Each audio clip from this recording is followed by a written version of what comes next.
Hello friends, हमने जो last topic discuss किया था that was classification of polymers. उनके सोर्स के बेसिस पे, उनके स्ट्रक्चर के बेसिस पे, कैसा मोड ऑफ पॉलीमराइजेशन है उसके बेसिस पे। सो टुडे जो हम टॉपिक स्टार्ट करने जा रहे हैं that is types of polymerization reactions. अब पॉलीमराइजेशन रिएक्शंस की टाइप्स कैसी कैसी हैं, we will discuss about that. Now, polymerization reactions have two types. The first type is known as addition polymerization या फिर chain growth polymerization. Addition polymerization और addition का ही दूसरा नाम है chain growth, जिसमें chain की growth होती है कार्बन चेन्स की। एंड दूसरी टाइप क्या है? कंडेंसेशन पॉलीमराइजेशन, जिसको हम स्टेप ग्रोथ पॉलीमराइजेशन भी बोलते हैं, यानी कंडेंसेशन पॉलीमराइजेशन या स्टेप ग्रोथ पॉलीमराइजेशन। अब हम एक एक करके इनको डिस्कस करेंगे। So the first type is addition polymerization. Let us see addition या चेन ग्रोथ पॉलीमराइजेशन की क्या खासियत है।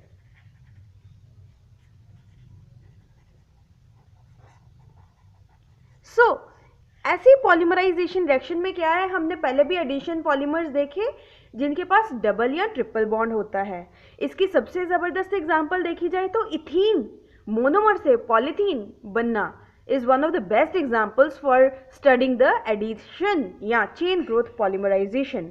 अब इसमें होता क्या है, अगर हम ज़रा सी इंट्रो लिख लें तो in this type of polymerization what happens, the molecules of the same monomer और different monomers, मोनोमर हमारा सेम भी हो सकता है, जैसे हमने पॉलीथीन में इथीन लिया, मोनोमर्स डिफरेंट भी हो सकते हैं। The molecules of same monomer और डिफरेंट मोनोमर्स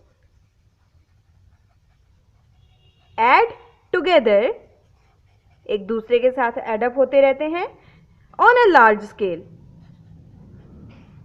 एक के बाद एडिशन होती रहेगी मोनोमर्स की लार्ज स्केल पे टू फॉर्म अ पॉलीमर,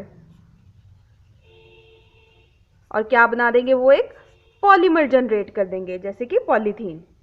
अब जो मोनोमर्स हैं उनकी खासियत क्या है, व्हाट आर दीज मोनोमर्स? इन मोनोमर्स में खासियत है कि they are basically monomers used are basically unsaturated compounds. Unsaturated compounds you people know, ऐसे compounds जिनके पास डबल या ट्रिपल बॉन्ड होता है। एग्जाम्पल के लिए अगर हम देखें तो एल्कीन्स या एल्काडाइंस। डाइंस यानी चेन के बीच में दो अलग अलग जगह पर डबल बॉन्ड्स हो, या फिर उनके डेरिवेटिव्स, या कुछ थोड़ी बहुत चेंज करके उनके डेरिवेटिव्स तैयार किए जाएं। सो ऐसे मॉलिक्यूल्स को हम यूज़ करते हैं एडिशन पॉलीमराइजेशन करने के लिए। चेन की बार बार ग्रोथ होती रहेगी using some free radical generator. इसमें खास बात क्या है कि बेसिकली ये जो मोड है इसमें दो तरीके से हो सकता है। चेन ग्रोथ जो है वो दो तरीके से हो सकती है अगर हम देखें। Chain growth can take place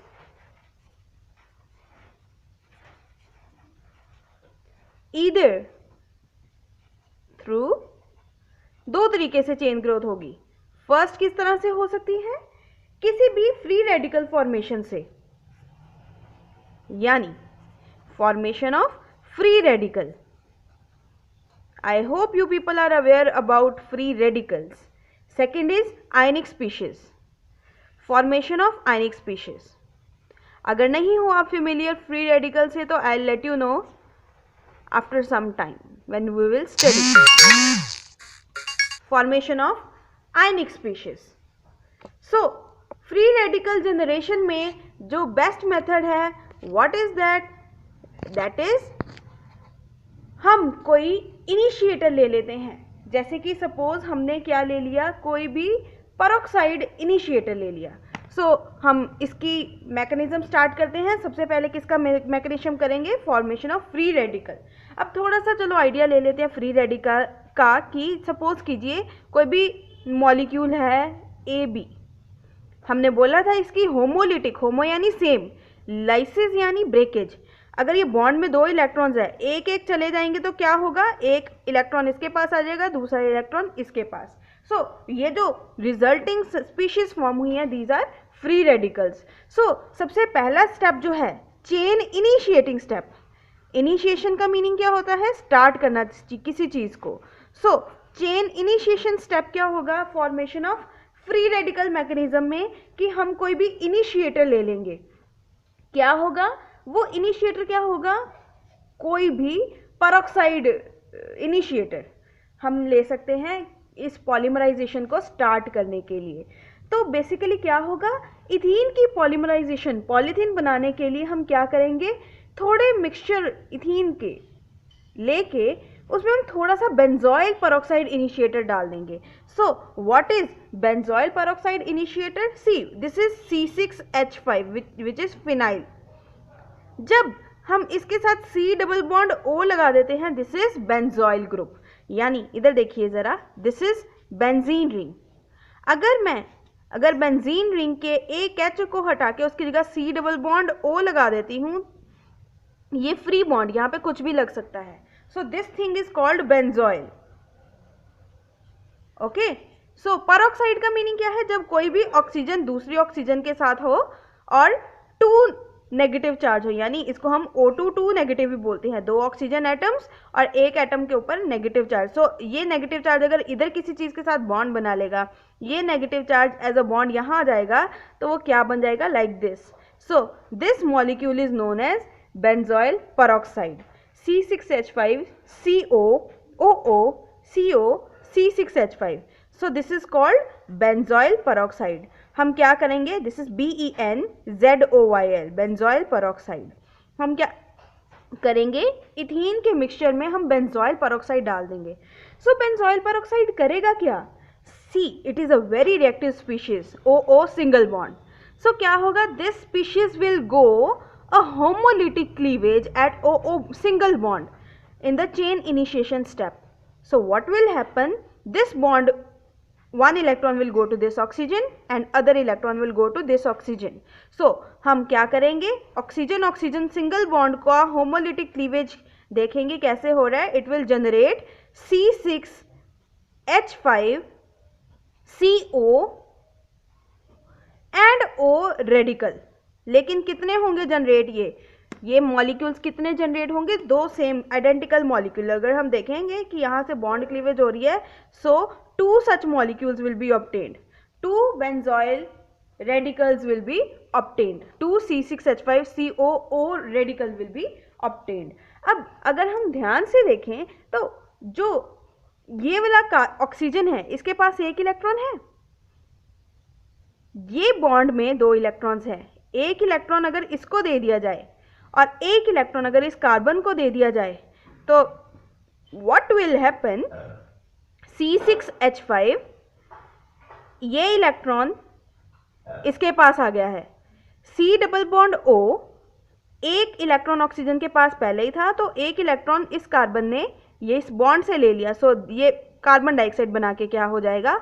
बाहर। वैसे carbon dioxide is a linear molecule, हम इसको ऐसे दिखाना चाहिए, लाइक दिस। एंगल 180 डिग्री होता है ना कार्बन डाइऑक्साइड में। हमारे पास बेसिकली क्या जनरेट हो गया? बेंजोइल पेरोक्साइड से हमने क्या जनरेट किया? Phenyl radical. ये जो स्पीशीज जनरेट हुई है C6H5 radical, this radical is known as phenyl radical. Chain initiation step में हमारे पास क्या होगा? Formation of phenyl free radical. Formation of phenyl free radical. अब फिनाइल फ्री रेडिकल क्या है? C6H5 dot. ये डॉट क्या है? एक अनपेयर्ड इलेक्ट्रॉन या एक इलेक्ट्रॉन जो कि होमोलिटिक क्लीवेज से आया है C6H5 के ऊपर। This is phenyl free radical. This was the chain initiation step in the formation of polythene from ethene. अभी तक हमने इथीन को यूज़ नहीं किया जो हमारा बेसिक मोनोमर है। अभी हमने बस देखा कि उसके अंदर हम जो कैटलिस्ट डालेंगे, पेरोक्साइड कैटलिस्ट डाला है, वो पहले क्या करेगा, होमोलिसिस करके फिनाइल फ्री रेडिकल जनरेट करेगा, which was our first step. उसके बाद जो सेकेंड स्टेप होगा which is the chain propagation step. So chain propagation step basically क्या होता है, इनिशिएशन होता है स्टार्ट, प्रोपगेशन होता है ये चेन आगे कैसे चलेगी। सो चेन प्रोपगेशन स्टेप, इस स्टेप में क्या होगा, एनी आइडिया? चेन बढ़ेगी। कैसे बढ़ेगी? हमने जो फिनाइल फ्री रेडिकल जनरेट किया है, हम उस फिनाइल फ्री रेडिकल का रिएक्शन करवा देंगे किसके साथ, इथीन के साथ। क्या होगा, सपोज कीजिए हमारे पास ये मॉलिक्यूल है CH2 double bond CH2 which is ethene. हम इसका रिएक्शन करवा देंगे किसके साथ, C6H5 रेडिकल के साथ।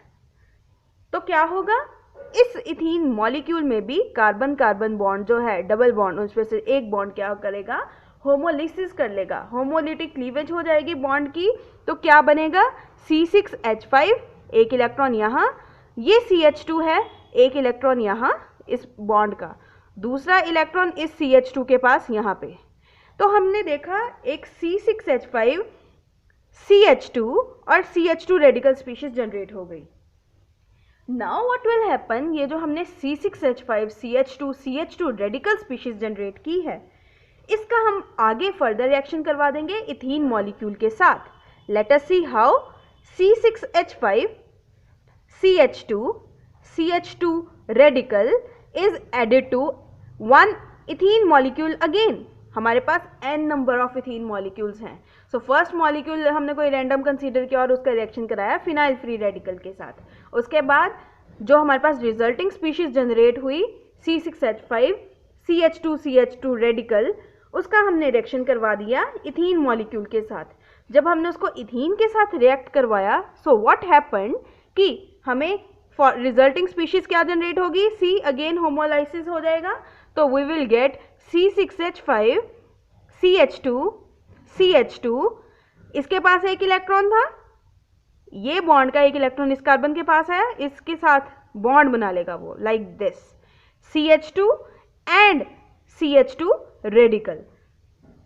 So this is the chain propagation step. अगर हम एक और इथीन मॉलिक्यूल डाल देंगे बेसिकली इसके अंदर, तो क्या होगा, उसका भी होमोलाइसिस हो जाएगा एंड हमारे पास जो चीज़ जनरेट होगी, जो रिजल्टिंग चेन जनरेट होगी, what will be that, C6H5 CH2 as it is.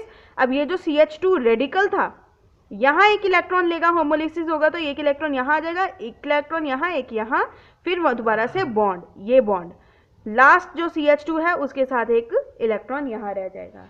So this is the chain propagation step, कि कैसे हम इथीन मॉलिक्यूल के अंदर फिनाइल फ्री रेडिकल डाल के चेन को बढ़ा सकते हैं, चेन की ग्रोथ कर सकते हैं। Now what is the last step, that is chain termination step. Termination means हमें खत्म करना है चेन को, हमें पॉलीथीन बनाना है। So the chain termination step, इसमें क्या इन्वॉल्व होगा, जो हमने स्पीशीज जनरेट की हैं उनका आपस में रिएक्शन, ताकि हमें एक फाइनल प्रोडक्ट मिल जाए। सो चेन टर्मिनेशन स्टेप में व्हाट विल हैपन, कि हम कोई भी ऐसी दो चेन्स ले लेंगे जो कि रेडिकल्स बना के मिक्सचर में ही प्रेजेंट थी। जैसे कि सपोज कीजिए हमने एक चेन ले ली C6H5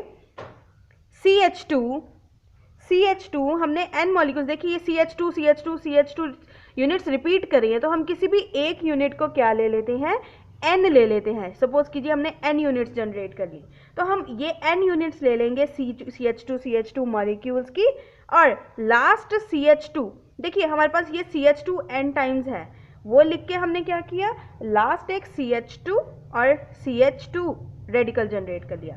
से हमारे पास CH2 ऐसी कितनी स्पीशीज है, हमने उसको n ले लिया, लास्ट में हमने बस लास्ट में ये चीज़ दिखा दी CH2 रेडिकल। अब ऐसा ही एक और मॉलिक्यूल लिख लेंगे हम C6H5 CH2 n times CH2 radical, और इनका आपस में हम रिएक्शन कर देंगे, क्योंकि जितने भी ऐसे रेडिकल्स जनरेट होंगे हमें उनको एक दूसरे के साथ कंबाइन करना है, because radicals are very reactive, so they will tend to combine with each other to form a stable polymeric chain. तो CH2 CH2 n times combine हो जाएंगे. So this is CH2 CH2 again CH2 CH2 molecules n times combine हो जाएंगे like this. And हमें last में क्या मिलेगा? Last में हमें मिलेगा C6H5 like this. सो हमारे पास ये n मॉलिक्यूल्स जो हैं CH2 के जनरेट हो गए हैं. यानी हमने बेसिकली किया क्या है? हमने basically CH2 double bond CH2 n molecules जो हैं इसके हमने n मॉलिक्यूल्स लिए, स्टार्ट एक से किया था, उसको in the presence of benzoyl peroxide C6H5 COOO COC6H5 क्या बना दिया? CH2 n times. So this type of polymerization is known as this type of polymerization is known as addition polymerization या chain growth polymerization. इसके 3 steps थे. सबसे पहले initiation step, फिर chain propagation. Initiation step में हमने क्या किया? बेंजोइल पेरोक्साइड को ब्रेक किया, होमोलिसिस क्लीवेज किया, उसका होमोलिटिक क्लीवेज किया बेंजोइल पेरोक्साइड का. उससे हमने क्या किया? C6H5 COO रेडिकल जनरेट किया, उससे बेंजाइल रेडिकल जनरेट किया, फिनाइल फ्री रेडिकल जनरेट किया. उसके बाद प्रोपगेशन स्टेप एंड लास्ट में we are left with the termination step जिसमें हमने उन सब मॉलिक्यूल्स को एक साथ कंबाइन कर दिया.